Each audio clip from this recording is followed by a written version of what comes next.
सिवान नगर परिषद में हो रहे कर्मियों के साथ शोषण के खिलाफ सफाई कर्मी आज 6 दिनों से हड़ताल पर हैं।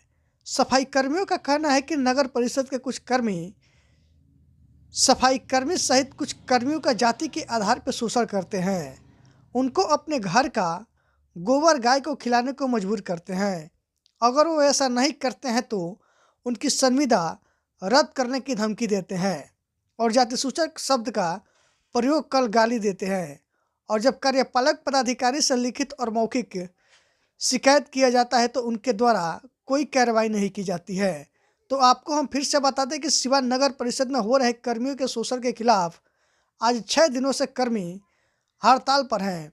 सफाई कर्मियों का कहना है कि नगर परिषद के कुछ सफाई कर्मियों सहित कुछ कर्मी के जाति के आधार पर शोषण करते हैं। उनको अपने घर का गोबर गाय को खिलाने को मजबूर करते हैं। अगर वो ऐसा नहीं करते तो उनकी संविदा रद्द करने की धमकी भी देते हैं और जाति सूचक शब्द का प्रयोग कर गाली देते हैं। और जब कार्यपालक पदाधिकारी से लिखित और मौखिक शिकायत किया जाता है तो उनके द्वारा कोई कार्रवाई नहीं की जाती है। इन्हीं सब मांगों को लेकर मजबूरन कर्मी हड़ताल पर लगातार रह रहे हैं। इस मौके पर जीरादेई के भाकपा माले युवा विधायक अमरजीत कुशवाहा, मजदूर यूनियन के जिलाध्यक्ष अमित कुमार के साथ तमाम मजदूर यूनियन के सदस्य और सफाई कर्मी इस मौके पर मौजूद रहे। एटीएन लाइव के लिए सिवान से मंटू ओझा की रिपोर्ट।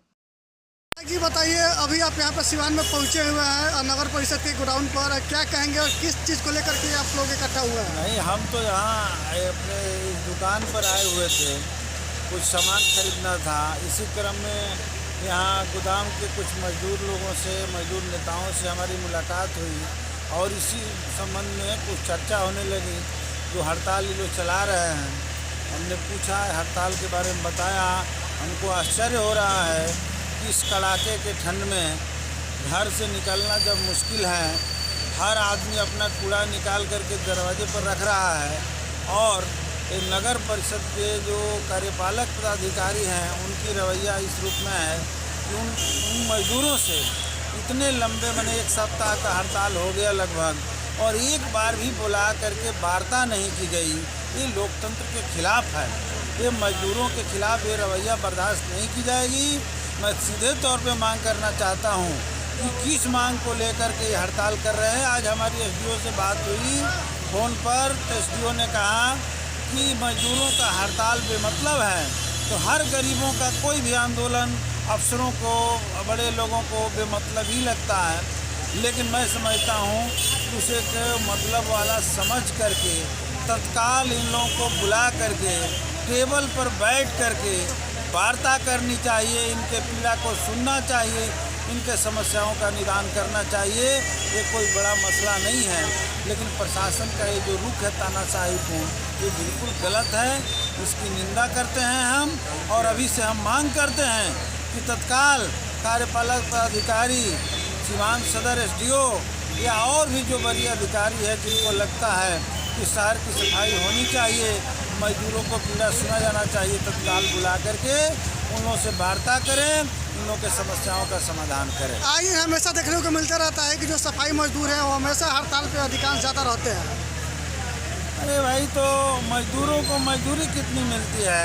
हमारे देश के प्रधानमंत्री नरेंद्र मोदी जी को हम एक नौटंकी देख करके जब मजदूरों को देखते हैं याद आ जाता है। एक दिन कुंभ मेला से जो मजदूर सफाई करके निकले थे, उनका पैर धो रहे थे और अपने शॉल से उसका पैर पोंछ रहे थे। मुझे लग गया कि देश का सबसे धोखेबाज प्रधानमंत्री है, क्योंकि मजदूरों का पैर धोने और उसको पोंछने की ज़रूरत नहीं है। इसके लिए वो अपनी पब्लिसिटी लेना चाहते थे। सच तो यह है कि हिंदुस्तान के सबसे गंदे नालियों को साफ करने वाला मजदूर हिंदुस्तान के सभी नगर पालिका क्षेत्रों में, सभी नगर परिषद क्षेत्रों में, तमाम नगर पंचायत क्षेत्रों में, म्यूनसिपलिटी एरिया में काम कर रहा है, गंदगी को साफ कर रहा है। उसको डेली वेजेज पर मात्र 6,000 रुपये में खटाया जाता है। बहुत सारे मजदूर जो उनकी मजदूरी करते हैं, पैसा नहीं मिलता है। अगर मोदी जी को और इनके पूरे प्रशासन को अगर सचमुच में नैतिकता थी तो पैर धोने की ज़रूरत नहीं थी। ज़रूरत थी कि आज के महंगाई के हिसाब से प्रत्येक मजदूर का कम से कम 30,000 रुपया वेतन लागू कर देते, तब मैं समझता था कि मजदूरों के पक्षधर हैं। ये मजदूर विरोधी रवैया और अपनी लोकप्रियता लेने के लिए पैर धोने का नौटंकी, ये भाजपाइयों की पुरानी आदत है। और जो आप लोग पत्रकार बंधु लोग कह रहे हैं कि हमेशा हड़ताल करते हैं, अरे भाई भूखा आदमी तो अपना हमेशा रोटी मांगेगा, वो तो मांगेगा ही। हमारे एक बार 50 बार मांगने पर एक रोटी मिलती है, इसलिए हम भूखे हैं तो रोटी मांगेंगे। मजदूर भूखे हैं, रोटी मांगेंगे। और मजदूर जब एकताबद्ध हो जाएंगे तो बड़ी बड़ी हस्तियां हिल जाती हैं। एक बार किसान जब संगठित हो गए तो मोदी के गुरूर को भी तोड़ने का काम किया। मोदी जैसे हिटलरी बादशाह ने को पीछे हटना पड़ा, 3 कृषि कानून को वापस लेना पड़ा। इसलिए मैं कहना चाहता हूँ, ये लोकतंत्र है या जनतंत्र है, जनता इसके मालिक है। कोई भी अधिकारी और कोई भी सरकार इसके मालिक नहीं है। जनता चुनकर सरकारें बनाती है और नौकर के रूप में अधिकारी काम करते हैं। इसलिए जब कहीं भी जनता और मजदूर इस तरह की आवाज़ उठाती है, उसे सुनना चाहिए। देखिए, हम आपको यही बताना चाहते हैं कि हम यहाँ पे नगर परिषद में प्रभारी प्रधान सहायक के पद पर कार्य करते थे, जिससे प्रभार मिला था। हमको साहब से अच्छी बनती थी। काम के दौरान में मालूम नहीं किस वजह से हमारे पदाधिकारी महोदय नाराज़ हो गए हैं, ये हमको समझ में नहीं आ रहा है। फिर भी उनका आदेश सर्वमान्य है, सिरोधार है। वो जो आदेश करेंगे उसका पालन करने के तैयार है। हम प्रभार देने को तैयार हैं, लेकिन जो कार्यालय में वित्तीय अनियमितता हुई है, जैसे एक सुमन सिंह हैं, 2 महीने के अतिरिक्त सफाई कर्मचारी हैं, उनके द्वारा घोटाला की गई राशि पूर्व पदाधिकारी के द्वारा निर्गत नोटिस पर उनके द्वारा जवाब नहीं दिया गया। इस पदाधिकारी के द्वारा भी नोटिस किया गया, उनके द्वारा जवाब नहीं दिया गया, वो राशि जमा नहीं हुई। तो कल कोई बात होती है तो हम पद पे हैं तो हमसे पूछा जाएगा कि आपने क्या कार्रवाई किया। इन्हीं सब बात को हम उजागर किए हैं। सुमन सिंह के बारे में लिख के दिए, पदाधिकारी से कहे कि सर जो भी काम हो रहा है नियम विरुद्ध हो रहा है। हम सरकारी कर्मचारियों का वेतन सत्यापन होने के लिए सरकार में गया था, वहाँ से सत्यापन होने के बाद आया है तो उसमें हमको पता चला कि कुछ गलत काम हुआ है। जैसे कि हमारे कर्मचारी हैं जो 17.5 वर्ष के उम्र में ही काम करते हैं। एक राहुल जी हैं जिनकी नियुक्ति वार्ड जमदार पे हुई है और वो 11 माह में ही प्रमोशन लेके ऑफिस में लिपिक बन गए हैं। ये सब नियम विरुद्ध काम हो रहा है, जिसका हमने पदाधिकारी को अवगत कराया, उन्होंने नहीं माना। उसके बाद से हम सब नाराज हो गए हैं। क्या अभी आपको नौकरी से हटाया गया है? नहीं, हमारा प्रभार बदला गया है जी। हम प्रभार देने को तैयार हैं। आदेश हम अपने पदाधिकारी का आदेश सर्वमान मानते हैं, वो हमारे मालिक हैं, जो कहेंगे हम पालन करने तैयार हैं और हम प्रभार देने को तैयार हैं। तो क्या मांग करेंगे जो वरीय पदाधिकारी है सिवान के, जो डीएमएसपी हैं, कि जांच हो, इसकी जो गलत काम हो रहा है उसकी जांच हो जी, सत्यता की जांच हो जाए और उस पर कार्रवाई हो। अगर हम भी दोषी हैं तो हम पर कार्रवाई हो। अपना परिचय बताइए। मेरा नाम निर्भय कुमार पांडे, नगर परिषद में हम अभी प्रभारी प्रधान सहायक के एथी पे थे, हमसे प्रभार हटाया गया है, लिपिक हैं हम यहाँ पर। अभी आप सफाई कर्मियों के साथ अभी इस गोदाम में मौजूद हैं, क्या कहेंगे इसके बारे में? सबसे पहले तो मैं ये पूरे जिलावासियों को बता देना चाहता हूँ कि जो एक तरह से नगर परिषद के कुछ लोगों के द्वारा जो प्रोपेगेंडा पूरे ज़िले में फैलाया जा रहा है कि नगर परिषद के जो कर्मी हैं वो इसलिए हड़ताल पे हैं कि पदभार चेंज कर दिया गया है उनको वापस लाने के लिए, जो सरासर गलत है। हम लोग इसलिए विरोध में हैं कि जिस कर्मियों को दिया जा रहा है, जैसे पृथ्वीराज सिंह जी जो हैं, वो उनका इतिहास जो रहा है, वो कर्मियों से गाय उठवाना, गाय खिलवाना, गोबर उठवाना, तमाम तरीक़ा का शोषण किया जाता रहा है। वो बहुत से लोगों को फ्यूचर बर्बाद कर दिए हैं, उनके सर्विस बुक में गलत तरीक़े के लिख दिए हैं। वैसे आदमी को स्थापना प्रभारी बनाया जा रहा है।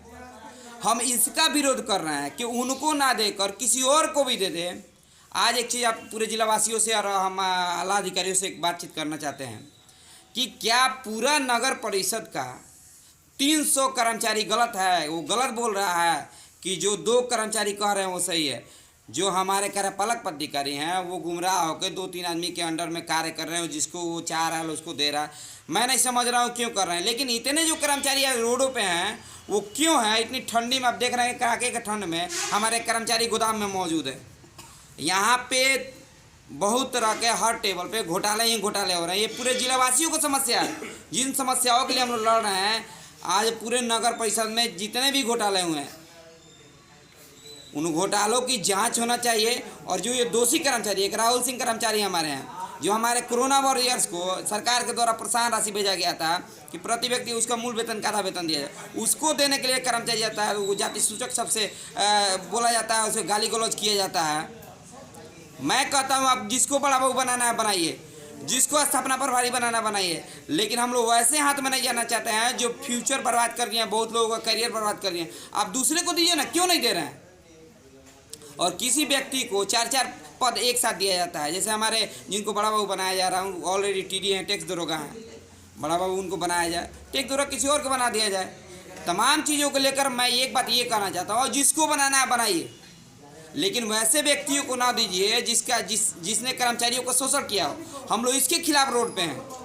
जो हमारे कर्मचारियों का आज इस कोरोना काल में बीमा होना चाहिए, पीएफ का उसका पैसा फंसा है, मुजफ्फरपुर कोई लाने वाला नहीं है। एरियल का 17 साल के बाद पैसा आया, अभी उसको क्लियर नहीं किया गया। तमाम सवालों को, कर्मचारी का वेतन बढ़ाने की कोई बात नहीं करता है, केवल यहाँ पे घोटाले मिलके किया जाता है। और कर्मियों को, सफाई कर्मचारी और तमाम कर्मियों के बारे में नहीं सोचा जाता है। केवल 2-4 लोग ही पूरे नगर परिषद को चलाने का कार्य करते हैं। हम इसका विरोध कर रहे हैं।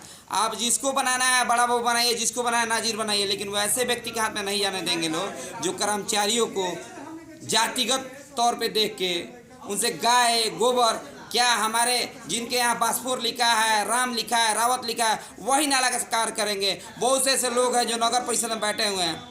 हमारे कर्मचारी जो हमारे यहाँ पढ़े लिखे कर्मचारी है, ग्रेजुएट कर्मचारी है, उनको ऑफिस में जगह नहीं दिया जाता है। और वहाँ कुछ विशेष वर्ग के लोगों के लिए वहाँ पे ऑफिस में जगह दे दिया है, जबकि वो भी सफाई कर्मी के पद पर नियुक्त है। तमाम लोगों को अदलान बदलान करना चाहिए। तमाम लोगों को, यहाँ के जो ग्रेजुएट लोग हैं, यहाँ के जो पढ़े लिखे लोग हैं, उनको ऑफिस में भी रखना चाहिए।